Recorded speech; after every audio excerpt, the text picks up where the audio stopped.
Oi pessoal, tudo bem? Sim, você não. Olha, vocês não leram errado.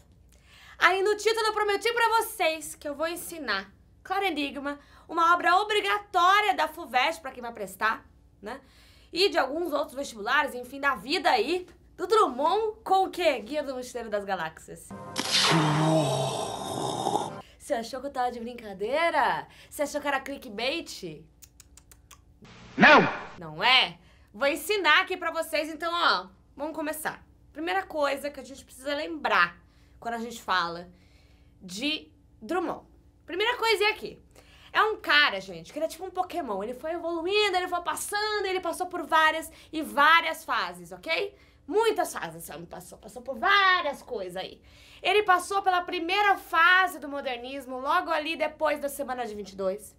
Ele passou pela segunda fase do modernismo, uma geração politicamente engajada, tá? Que tem Jorge Amado, Graciliano, ele era mega engajado politicamente, socialmente falando. E aí ele passou também pela terceira fase. E há quem diga aí, ó, galera, que ele tem uma quarta fase do modernismo, que é uma fase mais memorialista e tal. Mas enfim, esse não é o tópico. O tópico é que, com Claro Enigma, Drummond está na terceira fase do modernismo. Porque ele publica isso numa fase que ele tá cansado, ele cansou, pra ele chega, acabou essa história de vamos ser politicamente engajados, vamos falar de política, vamos tentar mudar a sociedade, vamos usar a poesia, vamos usar a literatura para mudar a vida das pessoas. Chega, porque o ser humano, ou como ele mesmo diz em um dos poemas dentro do Claro Enigma, o mundo, meu bem, não vale a pena. Ele tá cético, ele tá cansado, ele não aguenta mais. O que isso tem a ver com o Guia do Mochileiro das Galáxias?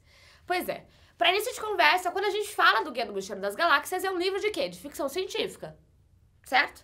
E ficção científica, principalmente a ficção científica do Douglas Adams, tem como função uma crítica social, mas para tirar um sarro também, para tirar ali, ó, gracinha, fazer uma gracinha com a galera. Falar, viu, isso aí que você tá falando, hahaha, o homem é assim mesmo, o homem é muito doido, cara, o homem é muito doido.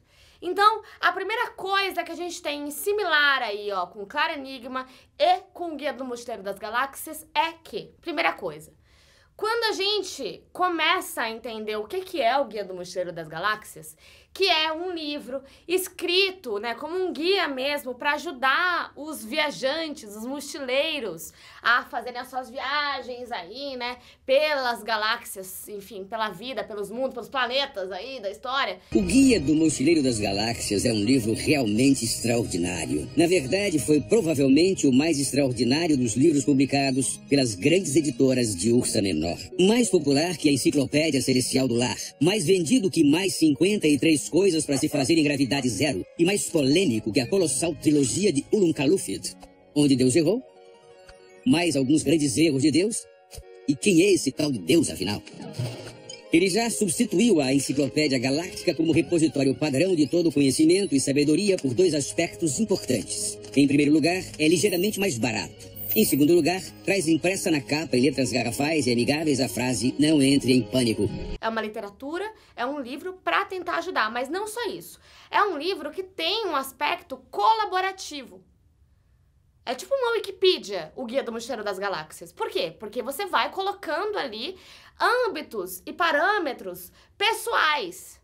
Tanto é que quando os personagens vão colocando, vão lendo o guia, são parâmetros pessoais. E no Claro Enigma isso é muito claro. Por quê? Porque o Drummond, ele já passou por tanta fase, ele já foi tão politicamente engajado, socialmente engajado, que ele lança Claro Enigma como se fosse um guia do Mochileiro das Galáxias que já tá cansado, que já desistiu da vida, tá? Mas isso é muito fácil aí pra dar pra vocês, mas esse é o ponto 1. Em comparação aí, no comparativo de como você vai conseguir lembrar sempre o que Claro Enigma representa socialmente ali, né, com o Guia do Mochileiro das Galáxias. A segunda coisa é que o Douglas Adams, quando ele começa a explicar, quando ele começa a falar da questão humana ali no livro, é uma zoeira tão grande que, inclusive, ele tira uma sátira até do egoísmo do ser humano, né? Ele fala assim, olha, tem uma nave estacionada ali, na Terra, mas ninguém vai perceber, sabe por quê? Porque ninguém dá a mínima. O ser humano ali, ó, se não for do umbigo dele, se não for o que ele quiser, na hora que ele quiser, ele não vai ver. E até o próprio fato, né, de existirem outros planetas e alienígenas e tudo mais, e pessoas, alienígenas que vivem na Terra. O Douglas Adams brinca muito com isso e sempre falando, sempre deixando muito claro. O homem, gente, é uma coisa louca, ele só vai perceber quando ele quiser, ele é egoísta, ele é chato, ele é maluco. E o Drummond também faz isso no Claro Enigma. Porque... lembrando, o ceticismo, ele não acredita mais em nada. Então, toda vez, em qualquer uma das partes do livro, que são 6, em qualquer um dos poemas, quando ele vai falar da humanidade, ele vai falar: o homem não serve pra nada, o homem não vai arranjar nada, o homem não vai conseguir arrumar nada. Mesmo que caia na frente dele, e mesmo que ele tente fazer algo, ele não vai ter salvação. Acabou isso pra ele.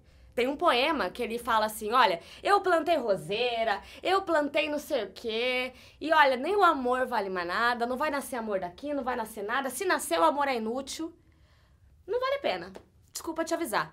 Então, ele também usa de um certo cinismo, de uma certa brincadeira, para também mostrar o quão cético ele tá e que ele não acredita no ser humano. E que nem ele, enquanto poeta, foi bom o suficiente, foi bacana, conseguiu salvar alguém com a literatura dele. Tamanho é o ceticismo. Então, olha aí esse ponto comparativo, né? Eu tenho certeza que se ele falasse de naves espaciais, ele ia botar até o mesmo exemplo. Olha, botei ali várias naves espaciais na frente do homem, não adiantou nada, ele continuou mal. Porque aquilo pra ele... sabe? E pra continuar falando quais são os pontos em comum de Claro Enigma com Guia do Mochileiro das Galáxias, se inscreve aqui, porque, né, poxa, tô aqui vídeo toda semana, 2 vídeos por semana, mais de 200 vídeos aí, ó, só sobre vestibular, sem contar com outros aí, umas brincadeiras, uma zoeira que a gente faz, tá? Se inscreve aqui, ó, aqui embaixo. Isso me lembra a terceira coisa em comum, que aí vocês vão ficar, ó, vocês não vão acreditar. 42. Lembra a parte que eu falei que ia ter spoiler do Guia do Mochileiro? Essa é a parte. Tem uma cena, né, tem um capítulo ali, que eles conseguem construir um computador que vai dar a resposta da humanidade, ele tem a resposta de tudo na vida. E aí eles resolvem, então, demoram pra caramba, uma enrolação danada, e aí, vamos perguntar aqui qual que é a resposta do mundo e tal. E a máquina também demora, pensa, repensa, nananã, até que uma hora a máquina chega e fala: ó, já sei aqui, 42. E aí o Douglas Adams, sempre que ele era perguntado sobre esse tal número 42, ele falava: gente, eu inventei esse número, veio aqui na minha cabeça. Inclusive, muita gente tenta até dar explicação pra esse número. Ah, 42, porque são 42 não sei o quê. Ah, porque não sei onde tá escrito 42. Não, foi um número ali que ele inventou. Pra justamente brincar de que o mundo não tem resposta e que também a gente não sabe perguntar. A gente não sabe o que perguntar, o computador também não vai saber a resposta da humanidade, e a resposta é 42. O último poema do Claro Enigma chama Máquina do Mundo. E é o poema mais famoso desse livro porque dá uma fechada, dá uma representada em tudo que o Drummond quis dizer com a obra toda. Por quê? Porque é um homem que está andando tranquilamente ali pelo caminho dele, e ele encontra a máquina do mundo. Então ele pode ter a resposta da humanidade ali. E este homem que está caminhando e que tem essa possibilidade de ter a resposta para a humanidade fala: não, obrigado, não quero. Porque se a máquina respondesse, a máquina ia responder 42. Então, olha, outro ponto em comum aí, a terceira coisa em comum com o Guia do Mochileiro das Galáxias. E olha, a máquina do mundo costuma cair muito no Enem, costuma cair muito nos vestibulares, porque a galera ama esse poema, porque justamente representa toda a questão do Drummond com a humanidade. O quarto ponto em comum é que justamente o Douglas Adams, quando ele vai colocar os alienígenas ali, ele quer tanto fazer uma sátira, tirar um sarro com a humanidade, que ele bota os alienígenas, né, dos diferentes planetas ali, com alguns pontos, algumas coisas que condizem com a humanidade. Então você tem os alienígenas que são burocráticos, que botam a burocracia acima de tudo, tem a galera que é mais chata, tem a galera que tem um ego gigante. Tudo isso Douglas Adams quis colocar justamente por uma questão satírica. E você acompanha isso durante toda a poesia do Claro Enigma. Na Rosa do Povo, ele tem um poema que fala da rosa que consegue furar o asfalto, né? Olha que profundo e tal. E aí no Claro Enigma, não. Todo homem, toda a humanidade que ele coloca no Claro Enigma é só o defeito, só a parte ruim.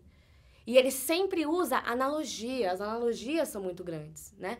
Ele vai falar, olha, eu plantei uma roseira e a roseira nasceu, mas não deu em nada. Olha a analogia, né? Ele tentou plantar amor, e aí ele fala uma hora, mas o amor resultou em inútil. Então é a mesma coisa, a diferença é que ele não usa alienígena. Ele usa rosas, ele usa flores, ele usa a lâmpada, né? Quando ele fala, olha, não tenho veio a escuridão, não tive força para rosquear uma lâmpada. Então todas essas questões pro Drummond são muito pertinentes. E se ele colocasse alienígena, com certeza ia ser um Vogon ali que ele ia botar uma galera. Vogons are one of the most unpleasant races in the galaxy. Not evil, but bad-tempered, bureaucratic, officious and callous. They wouldn't even lift a finger to save their own grandmothers from the ravenous bug-bladder beast of Traal, without orders, signed in triplicate, sent in, sent back, queried, lost, found, subjected to public inquiry, lost again, and finally buried in soft peat for 3 months and recycled as firelighters. Falando em Vogon, a quinta e última coisa que é muito parecida, que dá pra você lembrar na hora que você for prestar o vestibular, são os Vogons que são donos da poesia mais chata do mundo, né? E que é também uma questão de que toda vez que os alienígenas Vogons vão tentar recitar, né, eles usam como método de tortura. A poesia como método de tortura. On no account should you allow a Vogon to read poetry to you. E é exatamente isso o mote inteiro, o objetivo inteiro do Claro Enigma. Inclusive, o Drummond, ele volta com o soneto, que era uma coisa que ele tinha abandonado no modernismo. E ele volta com isso também como uma coisa, um modo de representar, de que, olha, a poesia não me valeu de nada. Poesia é bem ruim, viu, querido? Não me adiantou de nada. De tão pessimista que ele tá. E, aliás, ele não usa só soneto, não. Ele, em alguns poemas, dentro desse livro, ele bota soneto, em outros ele não bota nada. Porque ele tá, ó, poesia aqui, eu tô só escrevendo pra mostrar pra vocês que nada valeu. Mas a poesia, ela me serviu de tortura. A poesia não me serviu de nada, porque eu me torturei, e, ó, nada, não vale pra nada. E o Douglas Adams brinca muito com isso quando os alienígenas tentam recitar poesia. A poesia é um método de tortura. Então, olha como vocês vão conseguir lembrar na hora de prestar o vestibular com uma ficção científica, com o Guia do Mochileiro das Galáxias, que é mega famoso, que é mega importante para a literatura, para que a gente não esqueça, porque eu sei quão difícil pode ser você lembrar de cada um dos poetas e lembrar de todas as fases do Drummond, e na hora de prestar o vestibular, falar, pô, esse foi o Drummond ou esse foi o Oswald de Andrade? Meu Deus do céu, estou confuso. É um jeito da gente ter ali uma memória pra conseguir prestar vestibular, passar e, ó, voltar aqui e falar, Tati, é nóis. Nunca mais vou esquecer, tá? É isso. Keep calm, né? Aquela que começa a falar só agora do Guia do Mochileiro. Eu espero que vocês tenham gostado e comentem aí embaixo se deu certo, se vocês vão lembrar disso, tá? Um beijo e tchau!